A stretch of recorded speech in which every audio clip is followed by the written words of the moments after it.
हथेली से सूरज नहीं ढका जा सकता। यह वाक्य है गुलामगिरी की भूमिका का, उसी गुलामगिरी का जिस भूमिका की शुरुआत फूले ने होमर के इस वाक्य से की कि the day that reduce a man to slavery takes from him the half of his virtue, जिसका हिंदी तर्जुमा कुछ ऐसा होगा कि वह एक दिन जो एक आदमी को कम करके गुलाम बना देता है, वह उसके गुणों का आधा हिस्सा छीन लेता है। अमेरिका और अफ्रीका के गुलामों का संघर्ष उन्हें याद करते हुए गुलामगिरी लिखने वाले फूले ने अपनी यह पूरी किताब किन्हें समर्पित की, यह दिलचस्प है जानना। Dedicated to the good peoples of the United State. Good peoples कौन है? वो अच्छे लोग जिनको संबोधित करते हुए फूले अपनी किताब गुलामगिरी समर्पित कर रहे हैं। यूनाइटेड स्टेट्स के उन महान लोगों के सम्मान में जिन्होंने नीग्रो लोगों को गुलामी से मुक्त कराने के उदारता, निष्पक्ष और आत्मत्याग का परिचय दिया। मेरी हार्दिक इच्छा है कि मेरे देशवासी उनके इस सराहनीय कार्य का अनुकरण करके अपने शूद्र भाइयों को ब्राह्मणी जाल से मुक्त कराने में अपना सहयोग करें। इस कोटेशन के साथ यह किताब अमेरिकी संघर्ष करने वाले उन अच्छे लोगों को समर्पित करते हैं फूले। और फूले इस किताब को क्यों लिखते हैं? उनका मकसद ये था कि हर मनुष्य को आज़ादी होनी चाहिए, मन के भावों की और विचारों की आज़ादी। आज जिस दौर में हम जी रहे हैं वह गुलाम दिशा की तरफ मुखातिब है। आज के दौर में अगर फूले होते तो वो उस गुलामगिरी के अध्यायों में क्या क्या लिख रहे होते। आज के दौर में अगर फूले होते तो ये चिन्हित करते कि आज की गुलामी कैसी है, उस दौर की गुलामी और इस दौर की गुलामी में क्या समानता है और क्या अंतर है। क्या गुलामों की गुलामियां दूर हुई? क्या गुलामों को गुलामी का एहसास हुआ? इन सारे सवालों के जवाब के साथ आज की पाठशाला में हम बात करेंगे गुलामगिरी पर। अभिवादन स्वीकार करिए लक्ष्मण यादव का और किताबों की पाठशाला के जरिए सामाजिक न्याय की पाठशाला के इस एपिसोड में आपका स्वागत है।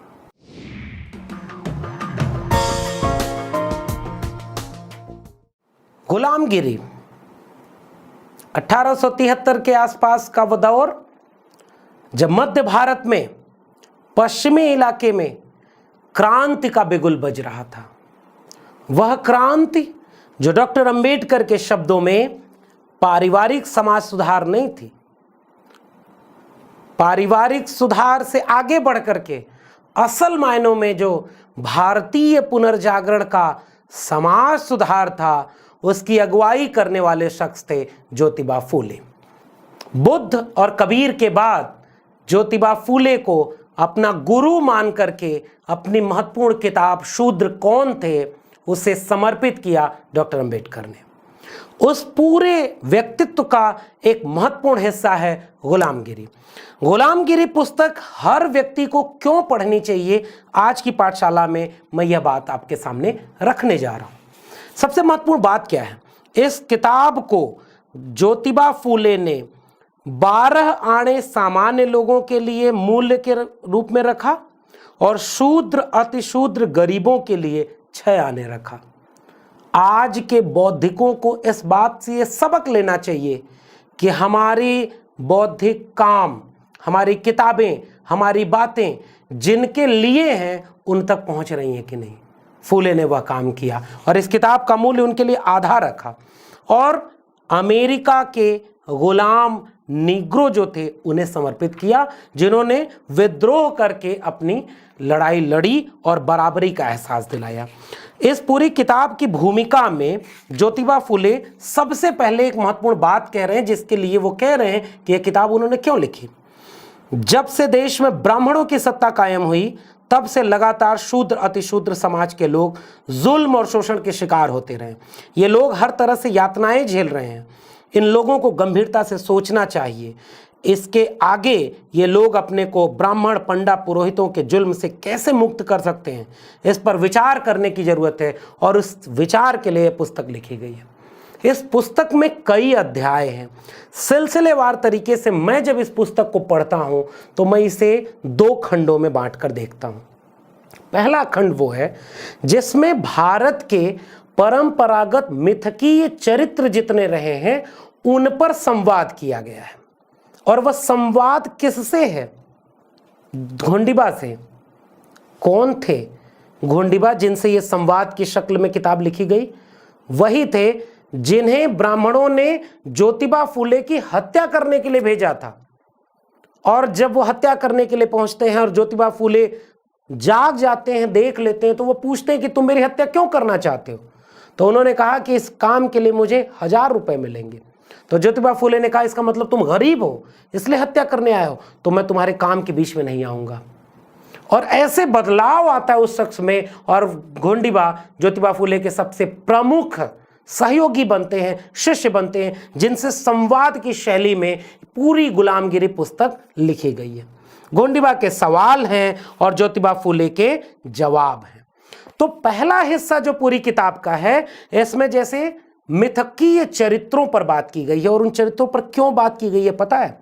यह बात जानना आपके लिए जरूरी है ताकि मैं यह बात जब कहूं कि अपने घर से रामचरितमानस, गीता, कुरान को बाहर करिए और सभी बहुजन गुलामगिरी को अपने घर में रखकर पढ़ना शुरू करें, इस बात को समझने के लिए किताब का पहला हिस्सा आपके बीच में आएगा जहां धार्मिक मिथकों पर बात होगी।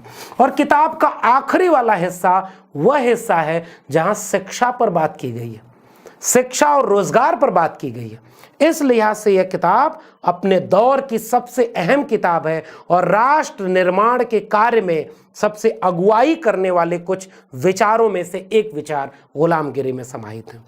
पहला अनुच्छेद ब्रह्मा पर है और ब्रह्मा के लिए जो बातें मैं कह रहा हूं, आज के दौर में इस बात को कहने पर कितने मुकदमे और जेल हो सकती है, लेकिन इस बात का पूरा तस्दीक है कि भारत सरकार ने गुलामगिरी को प्रकाशित किया। और घोंडिबा जब पूछते हैं कि जो विराट पुरुष है उसके मुख से ब्राह्मण पैदा हुए, भुजाओं से क्षत्रिय, तो जब मुख से ब्राह्मण पैदा हुए तो गर्भधारण कहां हुआ?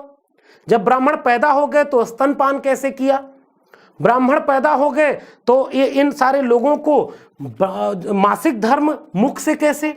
इतने कठिन सवाल गुलामगिरी में। उसके बाद क्या हुआ? ब्रह्मा की बात आती है। इन्होंने कहा कि ये सारे लोग झूठ बोलते हैं। इन्होंने ब्राह्मणों ने अपनी सेवा कराने के लिए शूद्रों को पैर से पैदा हुआ बताया है। और आज 2021 के युवाओं को यह बात समझने की जरूरत है कि आज अगर फूले होते तो गुलामगिरी को इस शक्ल में ना लिख रहे होते, लेकिन उस समय इसलिए लिखा क्योंकि उस समय धर्म का प्रकोप ज्यादा था। मैं तो आज भी कहता हूं कि धर्म का प्रकोप कोई कम नहीं हुआ है। ज्योतिबा फूले घोंडिबा के सवाल का जवाब देते हैं कि मनु ने उत्पत्ति का जो सिद्धांत दिया वो तर्कहीन है, निराधार है, फिर यह सभी मनुष्यों पर क्यों नहीं लागू होता? इसका जवाब देते हुए ज्योतिराव कहते हैं कि अगर सबको मुख से पैदा हुआ, भुजाओं से पैदा हुआ बताया गया है, पैरों से पैदा हुआ, तो अंग्रेज कहां से पैदा हुए थे? यह सवाल आपको पहले परिच्छेद में मिलेगा। उसके बाद उन्होंने कहा कि मनु ने 4 वर्णों की उत्पत्ति लिखी है और यह एकदम तथ्यहीन और निराधार है। वर्ण व्यवस्था को तथ्यहीन और निराधार बता रहे, इसलिए गुलामगिरी को घर घर पढ़ना चाहिए। और उसके बाद वो ब्रह्मा की बात इसी प्रथम अनुच्छेद में जब घोंडिबा पूछते हैं कि ब्रह्मा के शेष 3 सिर इस झमेले से दूर थे क्या, कि जब वो स्तनपान करा रही थी ब्रह्मा को उनकी मां, तो 3-4 मुंह में से कौन से मुंह से वो स्तनपान करते थे? इतना कठिन सवाल ये आज के दौर में पूछ दिया जाए तो लिंचिंग हो जाए। घोंडिबा को जवाब देते हुए ज्योतिराव लिख रहे थे। और पता है ये बात क्यों लिख रहे थे? क्योंकि सत्य शोधक समाज के जरिए वो एक सामाजिक आंदोलन चला रहे थे, सांस्कृतिक आंदोलन चला रहे थे, जिसका विरोध ब्राह्मण कर रहे थे। उन्हें घर से निकलवाया, उनकी पत्नी उनके ऊपर हत्या से लेकर के मैला फेंकने तक का काम किया। और जब वो अपने लोगों के बीच जाते थे तो उन्होंने पाया कि उनके लोग धर्म की बेड़ियों में जकड़े हुए हैं, गुलाम हैं। उनकी गुलामी को दूर करने के लिए उन्होंने ये सवाल पूछे, तार्किक सवाल पूछे।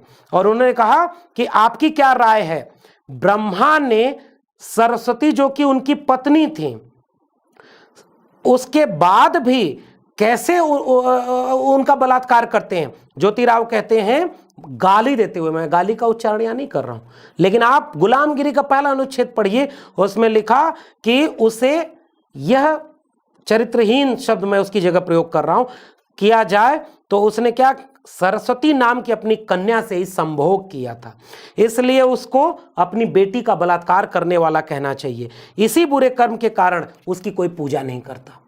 गुलामगिरी का ये तेवर 1873 का वो समय रहा जब भारत में समाज सुधार आंदोलन के नाम पर प्रार्थना समाज, आर्य समाज, ब्रह्म समाज चल रहा था। उस समय ज्योतिबा फूले सत्य शोधक समाज चला रहे थे। लेकिन भारतीय पुनर्जागरण के लिए इतिहास लिखने वालों ने इस कठिन सवालों को छोड़ दिया और इस तरह से दूसरे परिच्छेद में जाएंगे जहां मत्स्य और शंखासुर की बात है। उन्होंने कहा कि मछली और मनुष्य के पैदा होने में अंतर है। आप कैसे उसको, मनुष्य को मछली से पैदा होना बता रहे हैं, तमाम तरह की चीजों को बता रहे हैं कि उनका जीवन प्रक्रिया में तमाम अंतर है। कुछ मूर्ख लोगों ने मौका मिलते ही पुराणों में इस तरह की बातें लिख दें जिससे भारतीय जनमानस गुलामी का शिकार हो गया। तीसरे परिच्छेद में कच्छ, भूदेव, भूपति, क्षत्रिय, द्विज, कश्यप, इन राजाओं के बारे में विस्तार से बात की गई है। मैं संकेत इसलिए बता रहा हूं कि आप इन्हें पढ़ें। चौथे अनुच्छेद में वराह और हिरण्यकश्यप की बात की गई है और इस अनुच्छेद में एक दिलचस्प सवाल ज्योतिबा फूले पूछते हैं कि एक बात बताओ, खंभे से कोई व्यक्ति कैसे पैदा हो सकता है। यह सवाल ज्योतिबा फूले ने परिच्छेद 4 वराह और हिरण्यकश्यप के संदर्भ में पूछा कि खंभे से कोई व्यक्ति कैसे पैदा हो सकता है।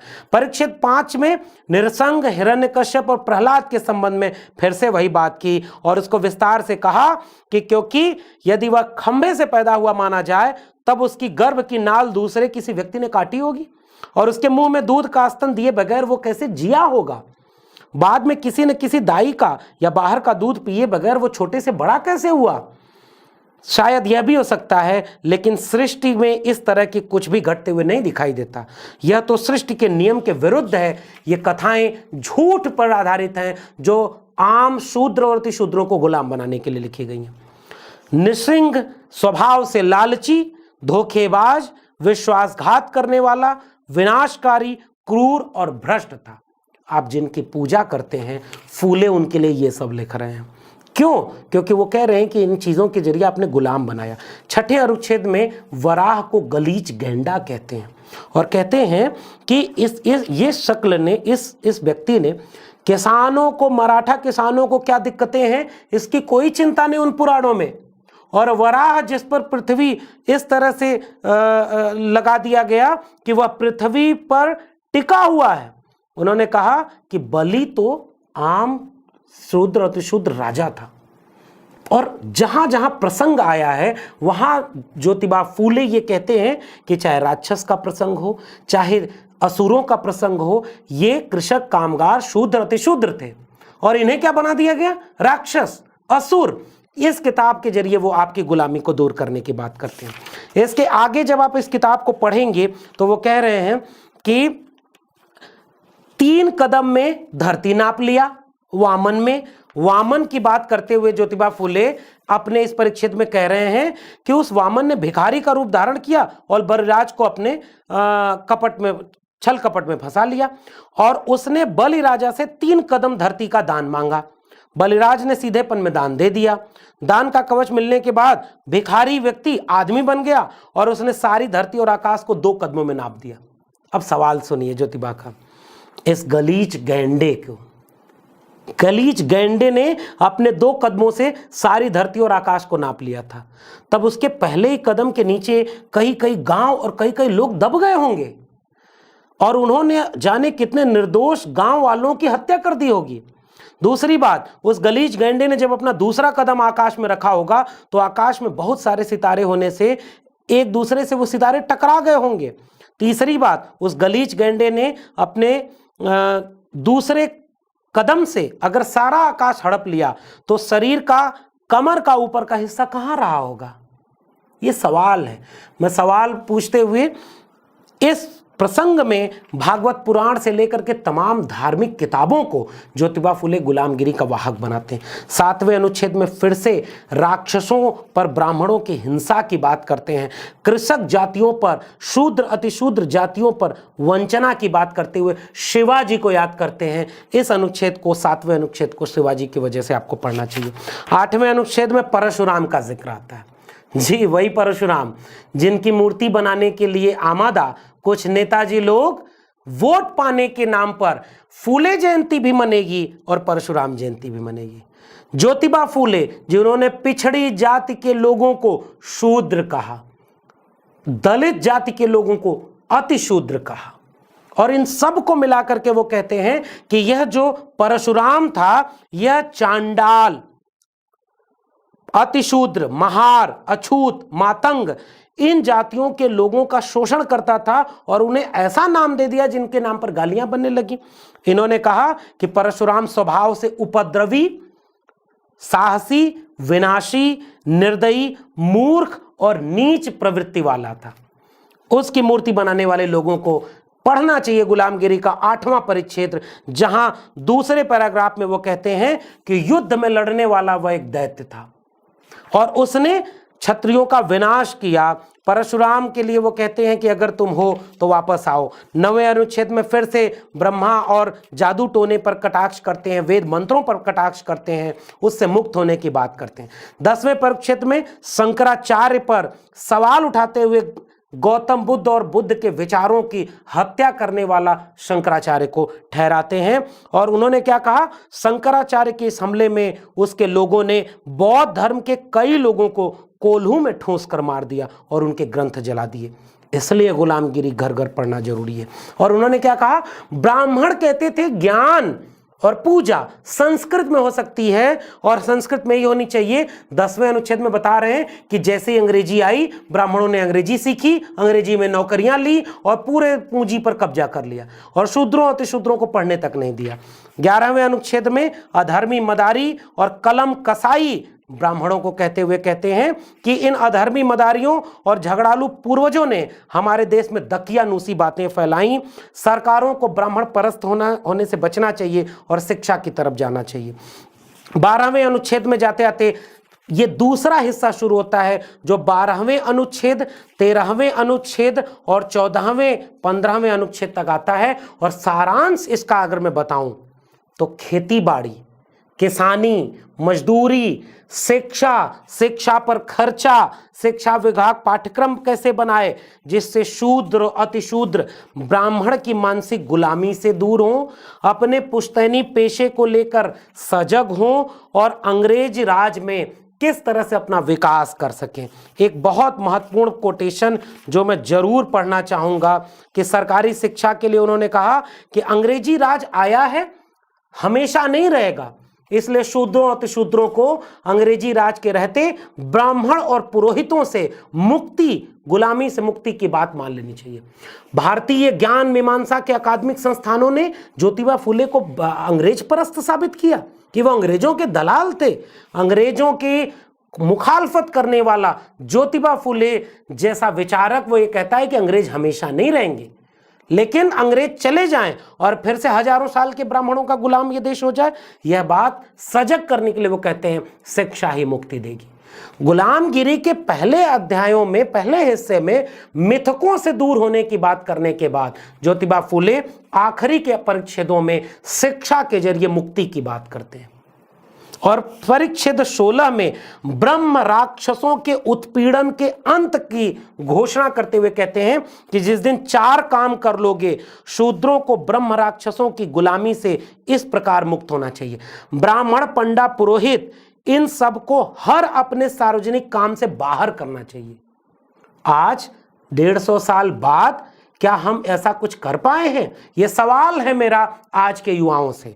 4 बातें कहते हुए वो अपनी गुलामगिरी खत्म करते हैं कि हमें सभी किस्म के धार्मिक ग्रंथों का विरोध करना चाहिए, अपनी सोच को बदलना चाहिए और जो जबरदस्ती किसी को भी नीच समझने का आचरण करने लगते हैं उस तरह के लोगों को आचरण का मौका देकर अपने अधिकारों को बदनाम नहीं होने देना चाहिए। सबको साथ मिलना चाहिए, एक एकाक की बात।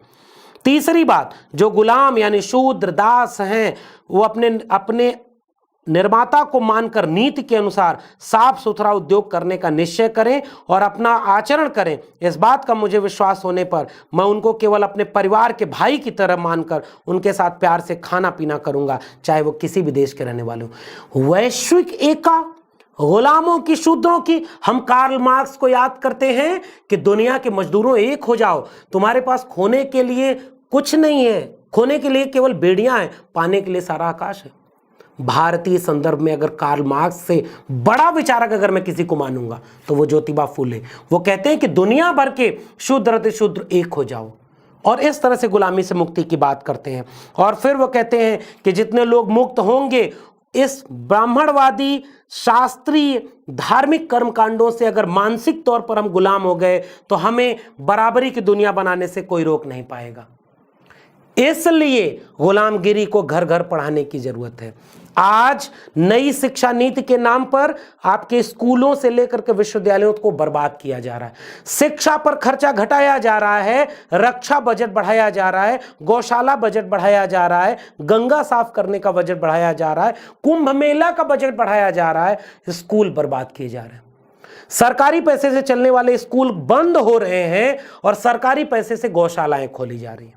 अगर आज ज्योतिबा फूले होते तो आज गुलामों की बढ़ती हुई तादाद को देख करके चिंतित होते और कहते कि काश तुमने घर घर गुलामगिरी पढ़ ली होती तो अपनी मुक्ति की लड़ाई लड़ रहे होते।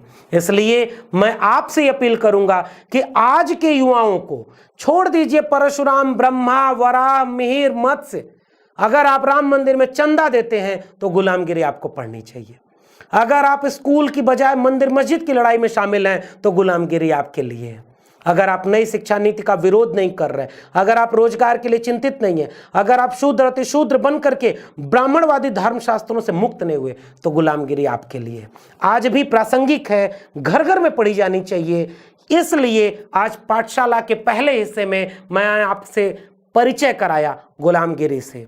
उम्मीद करता हूं कि ज्योतिबा फूले भारतीय पुनर्जागरण की जो मशाल, जो क्रांति ज्योति गुलामगिरी के आधार पर जला गए हैं, उसे मध्यम पड़ता देख हमारी पीढ़ी के नौजवान, हमारी पीढ़ी के युवा फिर से उस मशाल में अपने ज्ञान और विवेक का तेल डालेंगे।